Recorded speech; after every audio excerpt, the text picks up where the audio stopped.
Visit elmhurst.org to explore the new City of Elmhurst website. Find out the latest Elmhurst news, pay utility bills and parking tickets, report concerns, and much more. Elmhurst.org is an ideal way to discover what Elmhurst offers your business, your family, your life.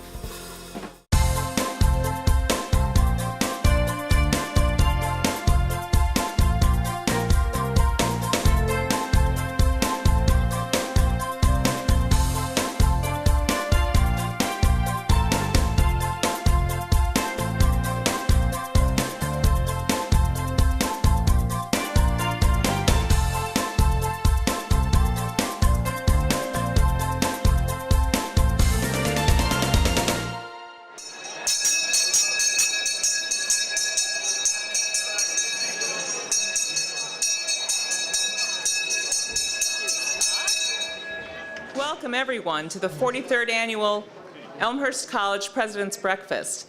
My name is Desiree Chen, and I'm Managing Director of Public Affairs here at the college. I've been with the college for a little more than 3 years, but my husband and I have lived in Elmhurst for more than 15. Our children attend District 205 schools, the 2012 National Blue Ribbon schools, as a matter of fact, and we're huge fans and regular patrons of the Elmhurst Public Library, the Elmhurst Park District, the York Theater, the Elmhurst Historical Museum, and a little way too often restaurants like Portillo's and Roberto's. When it comes to shopping, we got it in Elmhurst.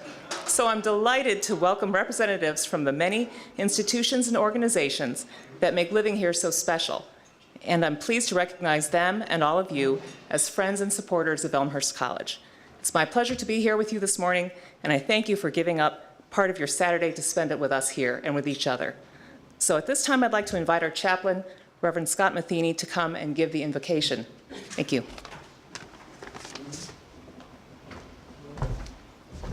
Thank you, Desiree. Last night, as I was coming across campus, one of my students who's Jewish smiled at me, and I said, "It's almost Shabbat." And she beamed and said, "Shabbat Shalom," which is the expression you would say as lighting of candles occurs all around the nation, around the world, Friday night. It reminded me of the two schools of thought of Hillel and another rabbi that fought over text. And Hillel's school of thought won out because, as the rabbis say, it was his gentleness, his humility, and his ability to take the other's argument and make it his own. Gentleness, humility, and taking the other's argument and using it as if it was his own. With this, we start this wonderful gathering, the 43rd time with Dr. Ray, this college. Let us join our hearts together, beloved. Let us pray.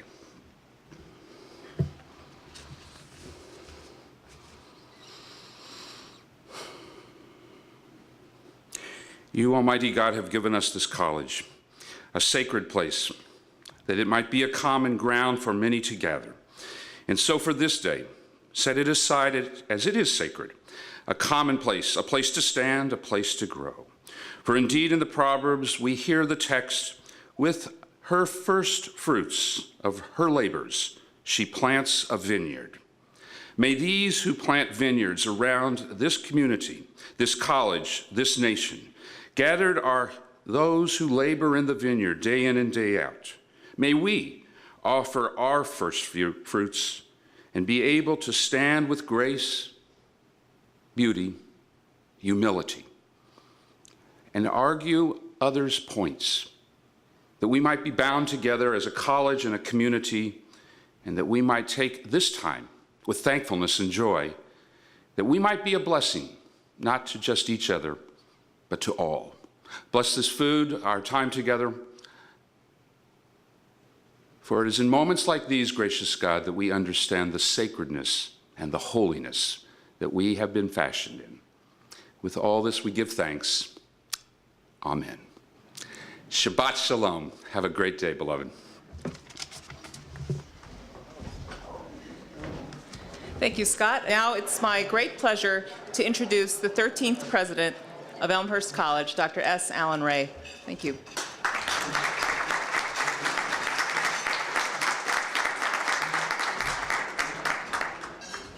Good morning, everyone. It's good to see all of you here today. Thank you so much for coming and rising early to brave the winter weather for a plate of eggs. It's very forward-looking of you. I'd like to start by recognizing some of the many distinguished folks here in the room today.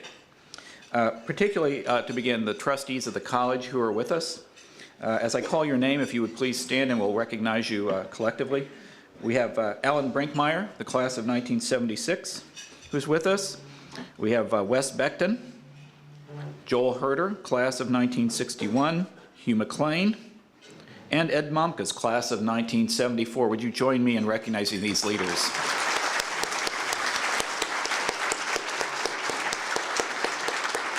Thank you. Also with us are those hardworking individuals who form my cabinet, and I always like on this occasion to recognize those folks as well. And if I could ask you to stand, please, and we'll recognize you collectively at the end. With us this morning, Jim Cunningham, the Vice President for Finance Administration, Joe Emick, our Vice President for Development and Alumni Relations, whom all of you should get to know before he does you. Jim Kulich, Vice President and Chief Information Officer. Dr. Tim Ricordati, the Dean of the School for Professional Studies. Gary Rold, longtime Dean of Admission. And Jim Winters, Vice President for Communications and Public Affairs. Please join me in thanking these folks as well.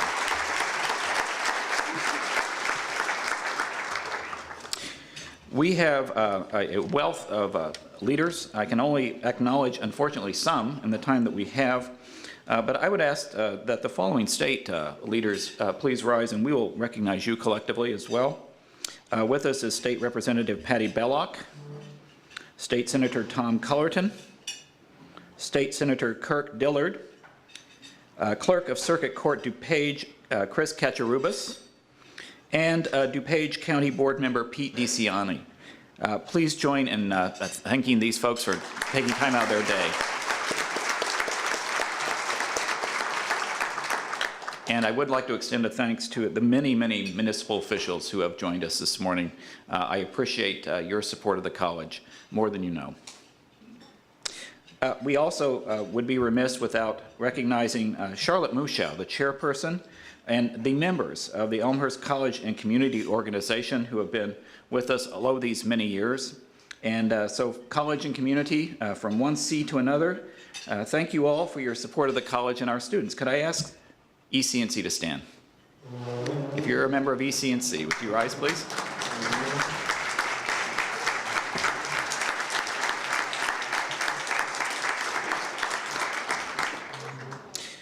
The Alumni Association, now the Alumni Board of the college, is a very important and now quite active part of the college.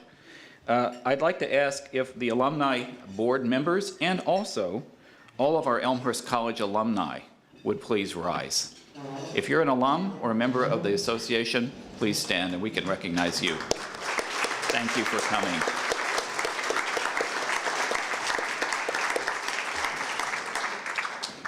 And last but certainly not least, it's a pleasure for me to thank those who have helped us bring this event to bear today. Would you join me in thanking our MC for this morning, Desiree Chen, as well as Peggy Stanko, and the rest of the staff of Communications and Public Relations, and the crew from Chartwells who brought us this meal. Thank you all so much. I appreciate it.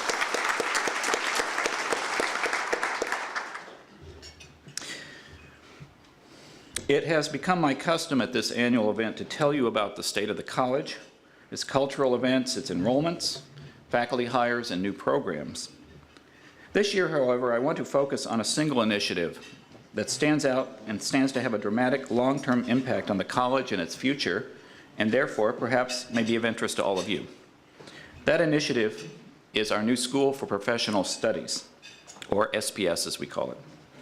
Launched in July of 2012, the SPS represents the renewal of our outreach to working men and women who wish to complete their education and advance their careers by enrolling in high-quality degree programs or certificate programs that show expertise in an area. Now, as many of you may remember, Elmhurst has long served the adult student population. And in the 1980s, Elmhurst College actually dominated the adult education industry in Chicagoland. In subsequent years, our focus shifted quite correctly, I believe, to building up our campus's infrastructure and enrolling many well-qualified traditional-age students into our undergraduate program. And under the leadership of my predecessor, Dr. Curidan, Elmhurst College took its place among the best liberal arts colleges in the region, as our consistently high rankings in the U.S. News rankings would attest. Indeed, this year we went from number 12 to number 11 in a tough field of over 250 colleges and universities in the Midwest. I think we all owe a debt of gratitude to Bryant for what Elmhurst College achieved during his tenure, certainly no one more than I. Thanks to the success, we're now able to put significant resources behind offering the Elmhurst experience to non-traditional learners who lead full lives. Indeed, I like to call the SPS our school for busy people, rather than a school for adult education, because part of the changing landscape of higher education, as you look at it, has been the greater mixing of adult and youth populations as degree seekers. What they typically, I think, have in common are significant extracurricular commitments, and more young people, as well as adults, are working full-time to support themselves and, in some cases, their families. In fact, research shows that over the next 10 years, as younger and middle-aged workers change jobs and even careers, and promotions become more competitive, non-traditional students will be among the few growing demographics in higher education, and they're already the fastest growing. We plan to be ready for them, and mature, interactive technology is opening the door. The School for Professional Studies represents our entry into the exploding online education market in a significant way. We believe we can offer degrees of the highest quality and provide the kind of high-touch service we provide our traditional undergraduates through a combination of online, on-ground, and hybrid technologies and pedagogies. At a time of rapid economic change and stronger competition to provide goods and services, we're going to be nimble in the marketplace, offering the kinds of educational opportunities that students want and employers expect, ready to change up academic programs as necessary to keep pace with demand, while always putting degree quality and student retention and success first. But there's more. We conceive of the SPS as an incubator of innovative ideas for delivering an Elmhurst education. For instance, through the SPS, we're going to be partnering with selected companies throughout Chicagoland to bring higher ed to their workplaces and to bring cohorts of their employees into our programs to receive continuing professional education, for example, or master's degree training. And also through the SPS, our Student Learning and Success Academy, ELSA, a very well-known organization that serves cognitively and developmentally challenged young people, will expand and enlarge the scope of its services. Our potential for launching promising new SPS programs, I believe, is limited only by our mission, our imagination, and of course, available resources. To maximize the school's financial potential and bring best practices to the operation, last spring I looked to the private sector and hired as the school's first dean, Dr. Tim Riccardotti, who's with us today.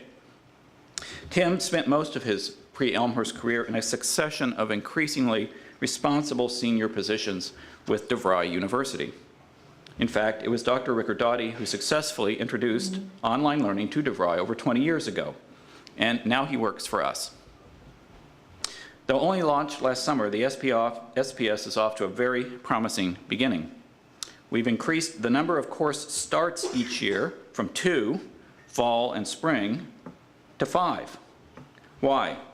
Since busy people don't like to wait around for classes to begin according to an academic calendar that has no relevance for their lives.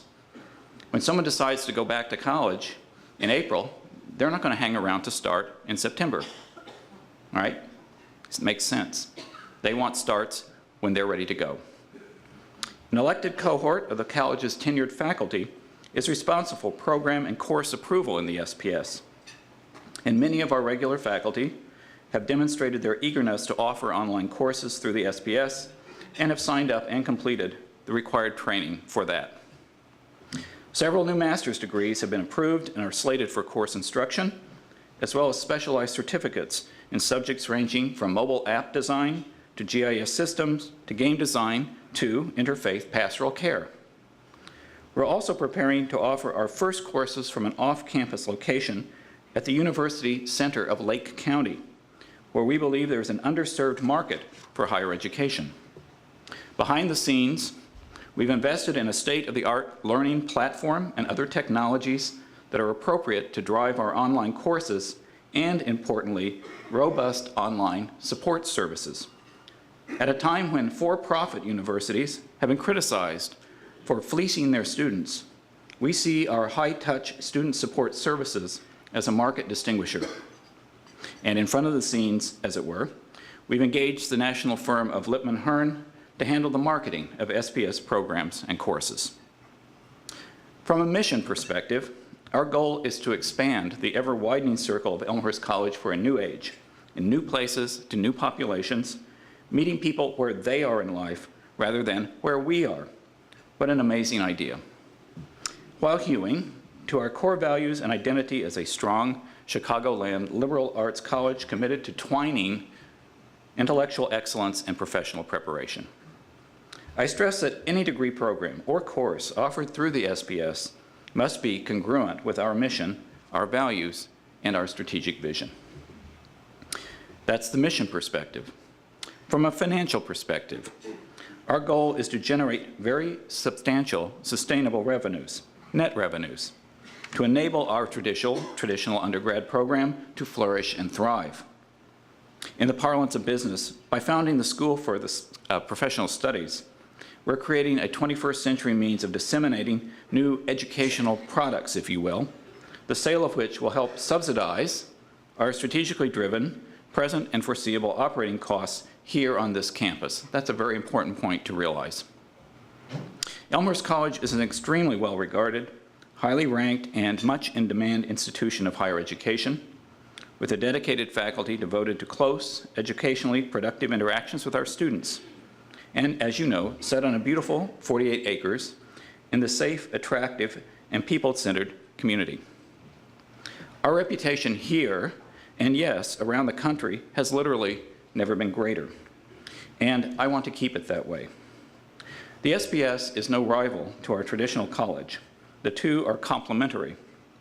We are in no way modifying our mission commitment to traditional students by launching the SPS. But as anyone in higher education can tell you, there is an emerging consensus I see among educators, government leaders, parents, and students that we cannot go back to business as usual pre-recession, spending and often doing business at an exorbitant rate. The costs of running a bricks and mortar campus, if you would just look around you, that supports thousands of employees and millions of dollars in infrastructure, these costs are ever increasing, even as students expect more and better amenities, and parents and students reject, rightly, paying the 8 to 10% annual tuition hikes that were common throughout our industry pre-2008, only to emerge from college with a crushing debt load. Governments are regulating us more, but faced with their own debt crises, as you all well know, are doing less to offset the costs of college attendance. The stock market's volatility makes predicting endowment support an exercise in clairvoyance, as most of you know from your own holdings, I'm sure. And philanthropists, individual and corporate and foundations, are still back on their heels from the recession. I know from innumerable conversations that I've had with my fellow college presidents that for many it's a struggle simply to keep the lights on, to say nothing of realizing an ambitious strategic agenda for college improvement. Another light, the light of awareness, is growing in the minds of nearly everyone associated with this industry. And what that light reveals to us and the rest of American business is a simple truth that we cannot cut our way to prosperity. Rather, we must come up with new, market-responsive ideas for what I've called educational products, courses, academic programs, certificates, professional training, and offer them through the most flexible and competitive means possible, all the while staying true to who we are as an institution. To the light of knowledge, we seek to add the flame of innovation, a torch fit for this emerging new age in higher education. The old post-war economic model of higher education is collapsing. It's collapsing around us. It's a collapse accelerated, but not ultimately caused by, I believe, the recession. I think there are at least 7 conditions for this collapse, which I'll list quickly for you. That we relied on government support. We relied on the deep pockets of parents. We relied on an abundant and growing traditional student population. Modest campus infrastructures. We relied on pre-technological delivery systems. And we were not subject to the fierce competition from the for-profit sector or global nonprofit providers that we are now. And we experienced generous philanthropy. All of these conditions for success are gone or going. In the wake of this post-war economic model, who will rise to the challenge and who will fall? The question today all leaders of liberal arts colleges must and are asking themselves, in other words, is an existential one. Simply, do I want to be here 20 years or 10 years or even 5 years from now? We have answered simply, yes, we do. And that is why there is now at Elmhurst College a school for professional studies. I watch other liberal arts colleges look at the collapsing economic model that I've sketched for you and watch them wrestle with whether they ought to be doing something online or offering master's degrees, which, let's be honest, is usually code for whether getting into pre-professional education would sully their liberal arts images.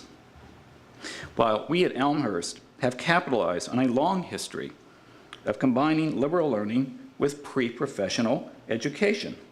This started in 1871 when we began, when 14 boys got off a train to do what? To pre-professionally train for the ministry. How? Through a classic education. This has been part of what we've been doing from the outset. Today, we've chosen what I regard as a promising, if not inevitable, direction. The wisdom of our choice, and I won't say bet, will in the long run reveal itself. However, even at this early moment, in the first year of operation, it appears the School for Professional Studies is finding a receptive audience among busy people, and we anticipate that net revenues generated by the SPS will, by June 30 of this year, nearly double from the financial estimates described in our annual budget and propel us toward the levels of net revenue that we projected in the financial pro formas reviewed by the Board of Trustees when they created this school last year.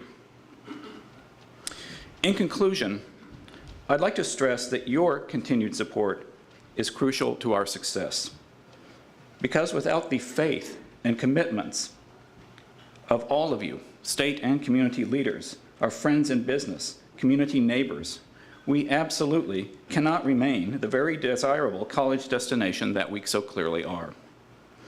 Our work to sustain and enliven this beautiful campus is informed at every point by its gracious environment, that is, by all of you. As I said last year, Elmhurst College will always be Elmhurst's college. We strive to engage you through events like this one, and by being an anchor, one among many, for the city and the region and its civic, economic, cultural, and above all, educational life. And in return, we ask for your support in the many ways that you make it available to us. For the college that once led the way in adult learning in Chicagoland, what's old is new again. Thank you for your support of Elmhurst College and for joining me this morning for a look at our new School for Professional Studies. Dr. Rickard Dottie, who is sitting at that table, has very generously, if somewhat foolishly, promised to make himself available for communication with you, if you wish, after this breakfast. So I say thank you. Thank you for coming, for your time this morning, and above all, for your support of what we do. Take care, and I will see you around campus.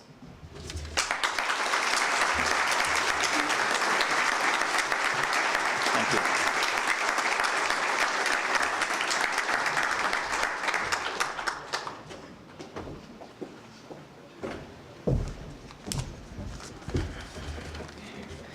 Thank you all for joining us this morning. Before we go our separate ways, I just want to let you know about some things coming up at the college that are going to be terrific. On March 16th, the college's 4th annual Evening for Scholarships will be held here in the Frick Center. CBS 2 news anchor Rob Johnson will be the MC for the evening. Nearly all of the proceeds will go directly to funding student scholarships, so I hope you'll join us for this very important event. Invitations are on the tables. On June 11th, we'll host the 31st annual Blue Jay Backer golf outing at the Bloomingdale Golf Club, and I hope you'll join us at some of the outstanding lectures that we have coming up this spring, including journalist Jose Antonio Vargas, who will talk this coming Thursday, March 7th, about living as an undocumented immigrant. Professor Deborah Lipstadt, who will discuss the Eichmann trial as the Holocaust lecturer on April 7th. And on April 25th, Chicago Tribune film critic Michael Phillips will talk about why we still love going to the movies. Thanks again for joining us, and I hope you enjoy the rest of your day. Thank you.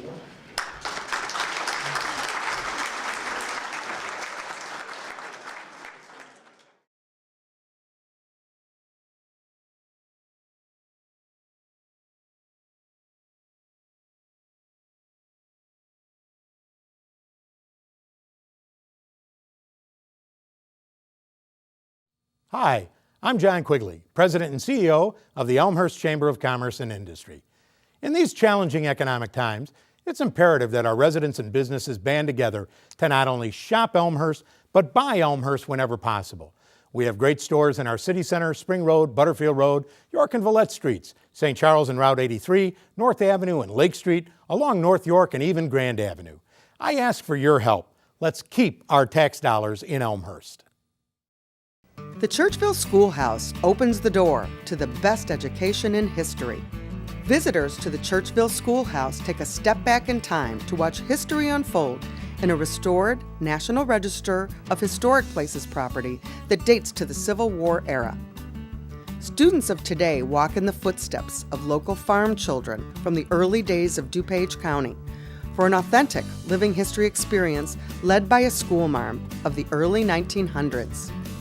A visit to the Churchville Schoolhouse is hands-on, educational, and fun. Participants use slate chalkboards and McGuffey readers for the day's lessons. And children will be asked to follow proper classroom etiquette. Reading, writing, and arithmetic are practiced, and students test their skills during an old-fashioned spelling bee. And of course, no school day is complete without recess featuring games of the early 1900s. The schoolhouse is a popular place for scouts and day camps, too. Group visits can also be arranged for service clubs, tour groups, and other adult organizations. The Churchville Schoolhouse Living History program is operated by the Elmhurst Historical Museum. Call the museum today to book a field trip or find out more information. Call 630-833-1457 or visit our website at churchvilleschoolhouse.org. The Churchville Schoolhouse is waiting to open the doors for your school or community group. Plan a memorable learning experience today for the best education in history.